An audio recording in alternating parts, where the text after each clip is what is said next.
Hello friends, எல்லாருக்கும் வணக்கம். இன்றைக்கி ரொம்பவே யூஸ்ஃபுல்லான இன்ட்ரெஸ்டிங்கான ஒரு வீடியோ தான் நம்ம வந்து பார்க்க போகிறோம். பெண்கள் ஒரு சில விஷயங்களை வந்து வீட்டில் வந்து க்ளீன் பண்ணணும் அப்படின்னா ரொம்பவே சிரமப்படுவாங்க. அந்த மாதிரி நாம் வந்து சிரமப்பட வேண்டாம், ரொம்பவே சிம்பிளாக வந்து க்ளீன் பண்ணிடலாம். அதுக்கான ஒரு சில டிப்ஸும் இங்கே நாம் பார்க்கலாம். ரொம்பவே ஹெல்த்தியான ஒரு சூப் ரெசிபியும் நாம் இன்றைக்கி வந்து பார்க்க போகிறோம். வீடியோவை ஸ்கிப் பண்ணாமல் பாருங்கள். வாங்க வீடியோக்குள்ளே போகலாம். இன்றைக்கி மார்னிங் எந்திரிச்சதுமே வந்து நல்ல வெயில். காலையில் 7 மணிக்கு இந்த வீடியோ வந்து எடுக்கிறேன். சரியான வெயில் இங்கே வந்து நல்லா அடிக்குது டெல்லியில். மார்னிங் பிரேக்ஃபாஸ்ட் வந்து இன்றைக்கி தோசை தான். மாவு இருந்ததுனால சீக்கிரமாக வந்து வேலை முடிஞ்சது. பிரேக்ஃபாஸ்ட் முடிச்சுட்டு டெய்லி ரொட்டீன் வேலைகளை நம்ம வந்து முடிச்சாச்சு. முடிச்சுட்டு ஃப்ரெஷ்ஷாக வந்து ஒரு ஜூஸ் போட்டு குடிக்கலாம் அப்படின்னு சொல்லிட்டு நெல்லிக்காய் வாங்கி வச்சதே வந்து மறந்துருச்சு. 1 வீக் ஆகிடுச்சு. அதனால தான் இந்த கலரில் இருக்குது. சரி ஜூஸாக போட்டு எடுத்துக்கலாம் அப்படின்னு சொல்லிட்டு இன்றைக்கி வந்து நெல்லிக்காவை மட்டுமே நான் அரைச்சி வந்து ஜூஸாக வந்து குடிச்சிக்கிட்டேன்.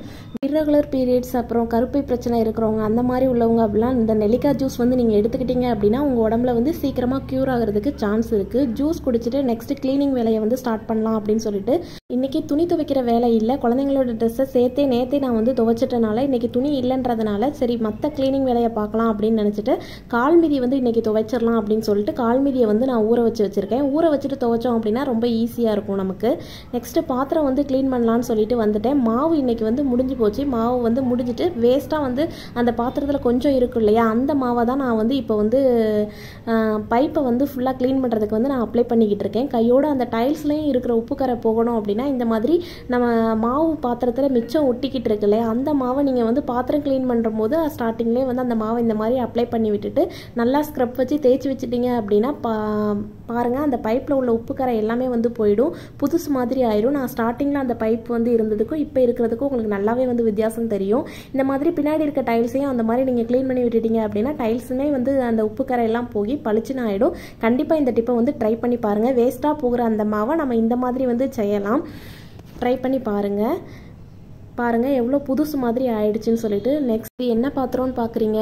ஆமாங்க, பால் அடுப்பில் வச்சுட்டு மறந்துட்டேன். பால் ஃபுல்லாக வந்து பொங்கி கருகிடுச்சு. அந்த பாத்திரத்தை க்ளீன் பண்ணுறது ரொம்பவே கஷ்டம். இது வந்து முந்தின நாள் நடந்தது. அந்த பாத்திரத்தை வந்து ஒரு நாள் ஃபுல்லாக வந்து நான் வந்து தண்ணி ஊற்றி ஊற வச்சுட்டேன். அதனால் அந்த மேலே இருக்க அந்த ஆடை பகுதி மட்டும் இருக்குல்ல, அது மட்டும் வந்தது. ஆனால் க்ளீன் பண்ணுறது வந்து நான் கைட்டு வந்து தேய்ச்சி பார்த்தாலும் அது வந்து வரவே இல்லை. ஸோ இதை ஈஸியாக எப்படி க்ளீன் பண்ணலான்னு பார்க்கலாம். வாழ்க்கையில் ஒரு தடவையாவது எல்லாருமே இந்த தப்பு வந்து செஞ்சுருப்போம். க்ளீன் பண்ண கஷ்டப்பட்டு அந்த பாத்திரத்தையே கூட வேணாம்னு சில பேர் தூக்கி போட்டிருப்பாங்க. இனிமேல் அந்த மாதிரி கஷ்டப்பட வேண்டாம். ஈஸியாக எப்படி க்ளீன் பண்ணுறதுன்னு பார்க்கலாம். அந்த பாத்திரத்தில் வந்து எவ்வளோ தூரத்துக்கு வந்து பாத்திரம் நல்லா கருகி இருக்கோ அது வரைக்கும் தண்ணி சேர்த்துட்டு அதில் நான் ஒரு 2 ஸ்பூன் அளவு வந்து நம்ம துணி ஊற வைக்கிற சோப்பு பொடி தான் வந்து நான் சேர்த்துருக்கேன். சேர்த்துட்டு இந்த மாதிரி பொங்கி வர்ற வரைக்கும் ஸ்பீடில் வச்சுட்டு அதுக்கப்புறம் ரொம்பவே சிம்பிளாக குறைவான தீயில் வச்சுட்டு ஒரு 15 மினிட்ஸ் வந்து அதை அப்படியே விட்டுருங்க. நீங்கள் அது சிம்பிளான தீயிலே அது வாட்டுக்கு வந்து கொஞ்சம் வந்து கொதிச்சு வரட்டும். மற்ற வேலைகளை பார்க்கலாம். நான் வந்து பாத்திரத்தெலாம் க்ளீன் பண்ணிவிட்டு ஒரு 15 மினிட்ஸ் கழிச்சு இப்போ பாருங்கள் அது மேலே வந்து உறிஞ்சி வந்திருக்கும் கொஞ்சம் கொஞ்சம். மிச்சம் இது வராததெல்லாம் நம்ம வந்து இப்போ ஸ்க்ரப் வச்சு தேய்ச்சா ஈஸியாக வந்துடும். நம்ம நார்மலாக இப்போ வந்து பால் காய்ச்சின பாத்திரத்தை எப்படி க்ளீன் பண்ணுவோமோ அதே மாதிரி க்ளீன் பண்ணுங்கள். இப்போ அந்த தண்ணியை வந்து கொட்டிட்டு நான் உடனே கையோடு வந்து தண்ணியை ஈரத்தில் நனைச்சிட்டேன் அப்படின்னா அதில் உள்ள சூடெல்லாம் போயிடும். ஸோ உடனே வந்து நான் வந்து இந்த மாதிரி ஸ்டீல் ஸ்க்ரப்பர் வச்சு தான் நான் வந்து தேய்க்கிறேன். சோப்பு அப்ளை பண்ணிவிட்டு இது நீங்கள் கையில் அழுத்தி கூட தேய்க்கணும்னு அவசியம் இல்லை. ஏன்னா 15 மினிட்ஸ் நம்ம வந்து அந்த சோப்பு பொடியில் வந்து தண்ணியை வந்து கொதிக்க வச்சுருக்கோம் இல்லையா, அது எஃபெக்ட் ஆகி அதில் உள்ள எல்லாமே வந்து நமக்கு வந்து ஈஸியாக க்ளீன் ஆகி வந்துடும். இப்போ பாருங்கள் நான் வந்து ஸ்க்ரப்பரை வச்சு நம்ம நார்மலாக பால் பாத்திரம் வந்து அடிப்பிடிச்சிருந்துன்னா எப்படி தேய்ப்போம் அந்த மாதிரி தான் நான் வந்து தேய்க்கிறேன். அதுலேயே வந்து நமக்கு வந்து ஈஸியாக வந்து போயிடும். இந்த டிப்பை கண்டிப்பாக ட்ரை பண்ணி பாருங்கள். இப்போ பாருங்கள் உள்ளே ஃபுல்லாக எவ்வளோ கருப்பாக இருக்குன்னு. இப்போ நான் க்ளீன் பண்ணுறது போது பாருங்கள் அந்த அடிப்பிடிச்ச அந்த கருப்பு எல்லாமே வந்து இப்போ நம்ம வந்து தண்ணியில் கழுவும் போது அப்படியே வந்து வந்துடும். இப்போ நான் நல்லா வந்து தேய்ச்சிட்டேன். பின்பகுதியும் இந்த மாதிரி தேய்ச்சி எடுத்துக்கலாம். நான் நல்லா வந்து தேய்ச்சிட்டேன். இப்போ பாருங்கள் நான் வந்து தண்ணி ஊற்றி உங்களுக்கு வந்து க்ளீன் பண்ணி காட்டுறேன்.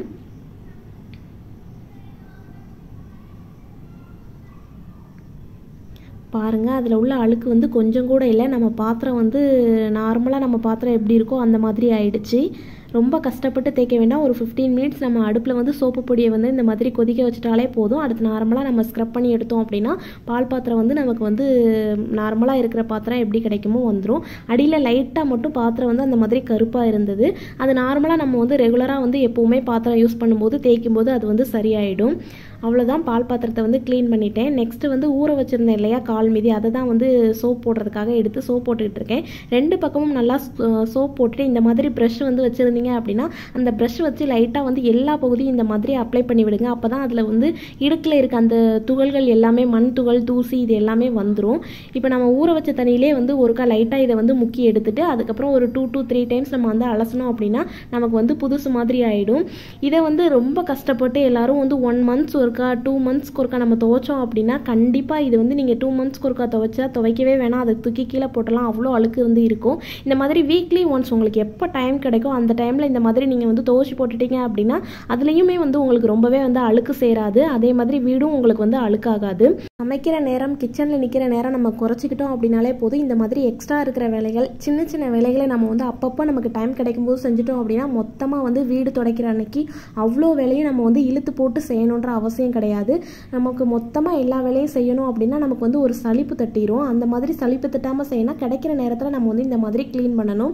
மதியம் பிரேக்ஃபாஸ்ட் முடிச்சுட்டு இப்போ பாருங்கள், நான் ஃபேன் பாருங்கள் எவ்வளோ அழுக்காக இருக்குன்னு. இங்கே வந்து ஒயிட் கலர் ஃபேன் தான் வந்து மாட்டியிருக்காங்க, அதனால் பார்க்கவே ரொம்ப அழுக்காக இருந்தது. நீங்கள் சொன்னால் நம்ப மாட்டீங்க, இந்த ஃபேனை நான் வந்து தொடச்சி 2 வாரம் தான் ஆகுது, அதுக்குள்ளே எவ்வளோ அழுக்காக இருக்குன்னு பாருங்கள். மற்ற ரூமில் கூட இந்த மாதிரி இருக்காது, நாங்கள் பெட்ரூமில் தான் வந்து அதிகமாக ஸ்பெண்ட் பண்ணுறனால அதிகமாக இந்த ஃபேன் ஓடுறதுனால இவ்வளோ அழுக்காக இருக்குது. டெல்லியில் வந்து பொல்யூஷன் வந்து ரொம்ப அதிகங்க. தொடச்சி 2 வாரத்தில் என்னோடய ஃபேன் எவ்வளோ அழுக்காக இருக்குன்னு பாருங்கள். இன்றைக்கி எனக்கு வந்து ஹெல்ப் பண்ணுறதுக்கு என்னோடய பசங்க வந்து கீழே 2 பேரும் நல்ல தண்ணி ஒரு பக்கம் இன்னொரு கழுவுறதுக்கு ஒரு பக்கம் தண்ணி வந்து அவங்கக்கிட்ட கொடுத்துட்டு நான் சேர் வந்து கட்டில் மேலே போட்டு தான் இந்த மாதிரி இருக்கேன். ஃபஸ்ட்டு நம்ம வந்து ஃபேன் துடைக்கும் போது இந்த மாதிரி ஒரு துடைக்கிற துணி இருந்துச்சுன்னா எடுத்துட்டு லைட்டாக வந்து அதில் இருக்க தூசி எல்லாம் வந்து கீழே விழாத மாதிரி கரெக்டாக அந்த தூசி அந்த துணிக்குள்ளே விழுற மாதிரி எடுங்க. அப்போ தான் நீங்கள் வந்து துடைக்கும் போது உங்கள் தலையிலையும் கீழையும் அதிகமாக விழாது. நான் கீழே வந்து 2 பெட்டையும் ஒரே பெட்டில் போட்டு மேலே வந்து அழுக்கான போர்வையும் நான் விரிச்சுக்கிட்டேன், கீழே விழுந்தாலும் தூசி அது மேலே விழட்டும் அப்படின்னு சொல்லிட்டு. இப்போ துணினால ஃபுல்லாக வந்து தொடச்சிட்டேன். உங்களுக்கு வீடியோ கொஞ்சம் ஷேக் ஆகும், ஏன்னா ஒரு கையில் நான் வச்சுக்கிட்டு இன்னொரு கையில் வந்து தொடச்சிக்கிட்டு இருக்கேன், அதனால தான் வந்து இப்படி தெரியுது. இப்போ பாருங்கள், நான் வந்து தூசியெல்லாம் தொடச்சிட்டேன் அந்த துணியில். நெக்ஸ்ட்டு ஒரு ஈர துணியை வந்து நல்லா பிழிஞ்சு எடுத்துக்கிட்டு இந்த மாதிரி வந்து எல்லா பக்கமும் வந்து தொடச்சி விடுறேன்.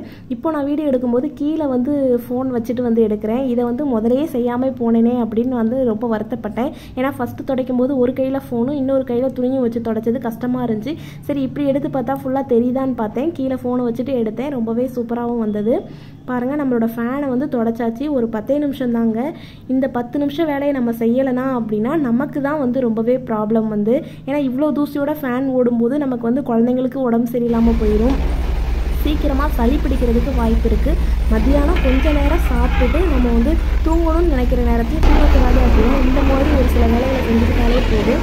காலையில் அடித்த வெயிலுக்கு வந்து சம்மந்தமே இல்லாமல் திடீர்னு நல்லா இருட்டிக்கிட்டு மதியம் 2 மணிக்கு நான் இந்த வீடியோ வந்து எடுத்துக்கிட்டு இருக்கேன். ஆனால் ரொம்பவே இருட்டாக இருந்தது. நான் வந்து பால்கனியில் வந்து லைட் போட்டிருக்கனால நான் இந்த இடத்துல வந்து வெளிச்சம் அதிகமாக இருக்குது. கீழே பாருங்கள், வண்டியில் எல்லாமே வந்து லைட் போட்டுட்டு வந்து வண்டி ஓட்டுற மாதிரி இருக்குது. ஏன்னா மதியம் 2 மணிக்கு அவ்வளோ இருட்டிக்கிட்டு நல்லா வந்து மழை பெஞ்சது. இந்த மாதிரி கிளைமேட் வந்து மாறி மாறி வர்றதுனால உடம்பே வந்து ரொம்பவே வந்து ஹீட் அதிகமாக தான் ஆகுது.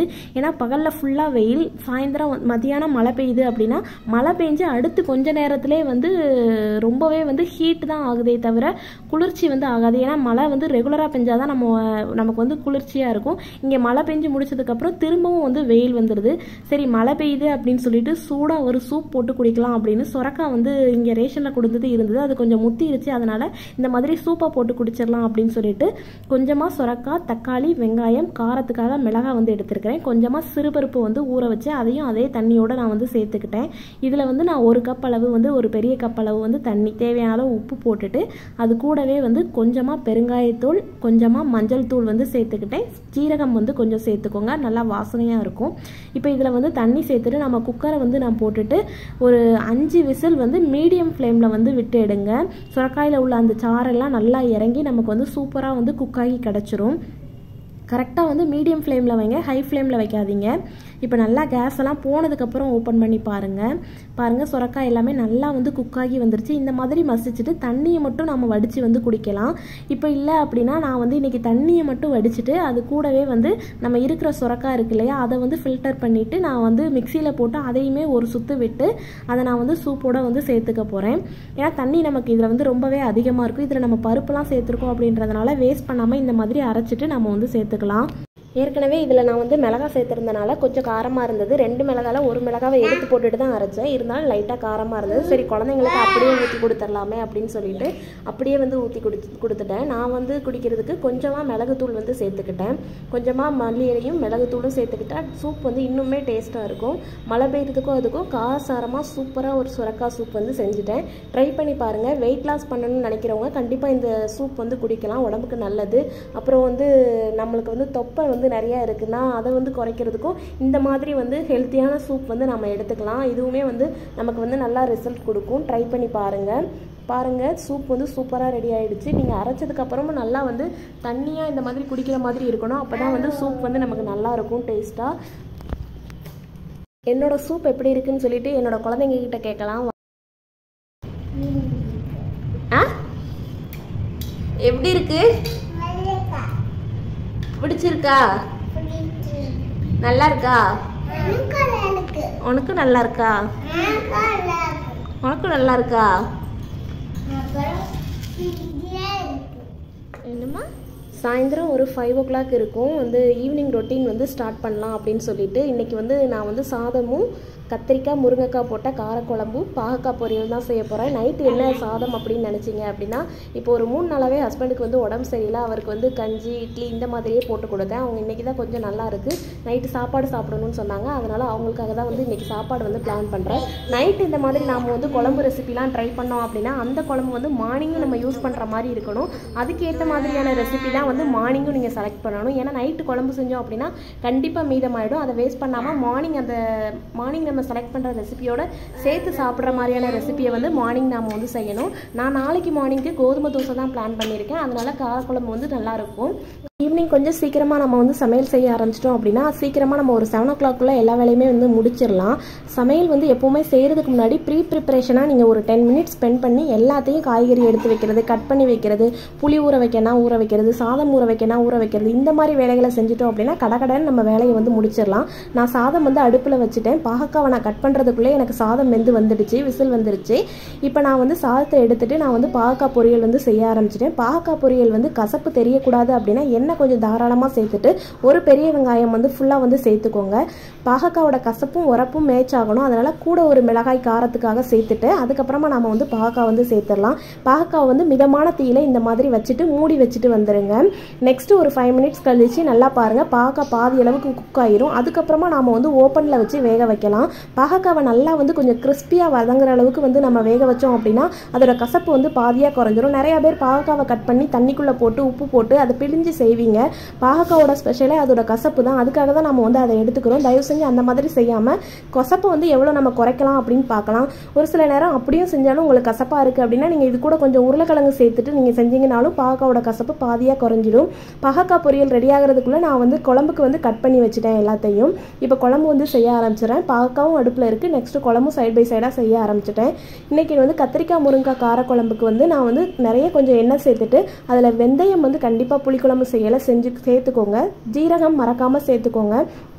சேர்த்துட்டு அதில் நான் வந்து ஒரு பெரிய வெங்காயத்தை கட் பண்ணி சேர்த்துக்கிட்டேன். ரொம்ப நாளைக்கு அப்புறம் கருவேப்பிலை வந்து கிடச்சிது. நான் வந்து பாகக்காய் பொரியலுக்கு சேர்க்க மறந்துட்டேன். நம்ம வந்து கருவேப்பிலை இல்லாமல் செஞ்சு பாகக்காய் பொரியலுக்கு கருவேப்பிலை இருந்தும் எனக்கு சேர்க்கறது கூட மைண்ட் இல்லாமல் போயிடுச்சு. ஸோ நான் வந்து கத்திரிக்காய் புளிக்குழம்பு காரக்குழம்புக்கு நான் வந்து சேர்த்துக்கிட்டேன். புளிக்குழம்புலாம் செய்யும்போது இந்த மாதிரி கருவேப்பிலை தாராளமாக போட்டு செஞ்சிங்கன்னா நல்லா வாசனையாக இருக்கும். கூடவே 2-3 பல் பூண்டு போட்டு செஞ்சிங்கனாலும் நல்லா வாசனையாக இருக்கும். இப்போ வெங்காயம் நல்லா வதங்கினதுக்கப்புறம் நான் வந்து கத்திரிக்காவையும் முருங்கைக்காவையும் சேர்த்துட்டேன். கத்திரிக்காய் வந்து சேர்த்துட்டு நாம் வந்து மூடி வச்சு வேக வைக்கணும். அப்போ தான் கத்திரிக்காயோட கலர் வந்து ரொம்ப சேஞ்ச் ஆகாது. இப்போ தேவையான அளவு உப்பு போட்டுட்டு நான் வந்து குழம்பு வந்து கொஞ்சம் நேரம் வந்து மூடி வச்சிடலாம். குழம்பு வந்து மூடி வச்சுட்டு நான் வந்து சைட் பை சைடாக பாத்திரமும் வந்து க்ளீன் பண்ண ஆரம்பிச்சிட்டேன். சாதத்தை எடுத்து ஹாட் பாக்ஸில் வச்சுட்டு நம்ம பாத்திரமும் சைட் பை சைடாக கொஞ்சம் வேலைகளை நம்ம முடிச்சுக்கிட்டே வந்தோம்னா நம்மளோட கிச்சன் வேலை வந்து மேக்ஸிமம் 7:30 நம்ம வந்து எல்லா வேலையுமே வந்து ஃபினிஷ் பண்ணிடலாம். நம்ம பாத்திரத்தை மொத்தமாக போட்டுட்டு க்ளீன் பண்ணணும் அப்படின்னா நமக்கு நைட்டு ரொம்பவே லேட் ஆயிரும். இப்போ நீங்கள் சீக்கிரமாக சமையல் செய்யும் போதே பாத்திரத்தையும் க்ளீன் பண்ணிட்டீங்க அப்படின்னா அதுக்கப்புறம் குழந்தைங்களுக்கு வந்து சீக்கிரமாக நம்ம சாப்பாடு கொடுக்குறது, நம்மளும் சீக்கிரமாக சாப்பிட்டு நம்மளோட வேலையெல்லாம் முடிச்சிடலாம். இப்போ ஒரு 2-3 நிமிஷம் நான் வந்து மூடி வச்சு எடுத்துட்டேன். பாருங்கள், கத்திரிக்காயோட கலர் ரொம்ப சேஞ்ச் ஆகவே இல்லை. கத்திரிக்காயும் முருங்காவும் பாதி வெந்ததுக்கப்புறமா நம்ம வந்து தக்காளி வந்து சேர்த்துடலாம். தக்காளி சேர்த்துட்டு ஒரு 2 நிமிஷம் நாம் வந்து மூடி வைக்கலாம். இப்போ எனக்கு குழம்புல வந்து வேகிறதுக்குள்ளே என்னோட பாகக்காய் பொரியல் பாருங்கள் கொஞ்சம் நல்லா கிறிஸ்பியாக வெந்து வந்துருச்சு. இந்த ஸ்டேஜில் நாம் வந்து அடுப்பு வந்து ஆஃப் பண்ணிடலாம். இப்போ பாருங்கள் தக்காளியும் நமக்கு நல்லா வெந்து வந்துருச்சு. இப்போ நான் வந்து குழம்புக்கு தேவையான மசாலா வந்து சேர்த்துக்கிறேன். நான் குழம்பு மசாலா தான் வந்து சேர்க்க போகிறேன். 3 டேபிள் ஸ்பூன் அளவு வீட்டிலே வந்து அரைச்ச குழம்பு மசாலா தான் வந்து நான் சேர்த்துருக்கேன். வேறு எதுவுமே நான் வந்து சேர்க்கலை. மசாலா சேர்த்துட்டு எண்ணெயோட லைட்டாக வந்து மிக்ஸ் பண்ணி விட்டுருங்க. அதுக்கப்புறம் நாம் வந்து ஊற வச்சுருக்கிற புளியை வந்து கரைச்சி சேர்த்துடலாம். புளி தண்ணி சேர்க்கும் போதே தேவையான அளவு தண்ணியும் நாம் வந்து சேர்த்துடலாம்.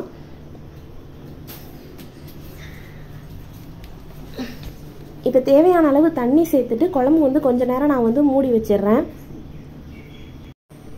இப்போ ஒரு 5 நிமிஷம் கழிச்சு குழம்பு வந்து நல்லா வந்து கொதிச்சு வரும். இந்த மாதிரி கொதிக்கிற ஸ்டேஜில் கொஞ்சமாக வந்து பெருங்காயத்தூள் சேர்த்தா ரொம்பவே குழம்பு நல்லா இருக்கும்னு என்னோட அக்கா வந்து சொல்லியிருக்கா. அதனால குழம்பு கொதிச்சதுக்கு அப்புறமா நான் வந்து கொஞ்சமாக பெருங்காயத்தூள் சேருங்க. பெருங்காயத்தூள் சேர்த்த உடனே குழம்பு நல்லா வந்து வாசனையாக இருக்கும். நம்மக்கிட்ட இன்றைக்கி தான் கருவேப்பிலை இருக்குது அப்படின்னு சொல்லிட்டு குழம்பு வந்து கொதிச்சதுக்கு அப்புறமும் நான் வந்து கொஞ்சமாக கருவேப்பிலை வந்து சேர்த்துக்கிட்டேன். அப்புறமான டின்னர் ரெசிபி வந்து முடிஞ்சாச்சு. கத்திரிக்காய் முருங்கைக்காய் காரக்குழம்பு, பாகக்காய் சாதம் ரெடி பண்ணிட்டேன். கையோடு வந்து பாத்திரம் எல்லாத்தையுமே க்ளீன் பண்ணிட்டேன். நம்மளோட கிச்சன் க்ளீனிங்கும் வந்து முடிஞ்சது. 7:30க்குள்ளே நம்மளோட வேலையெல்லாம் ஃபுல்லாக முடிச்சாச்சு. இந்த வீடியோ உங்களுக்கு பிடிச்சிருந்தது அப்படின்னா லைக் பண்ணுங்கள், ஷேர் பண்ணுங்கள், மறக்காமல் நம்ம சேனலை சப்ஸ்கிரைப் பண்ணுங்கள். தேங்க்யூ.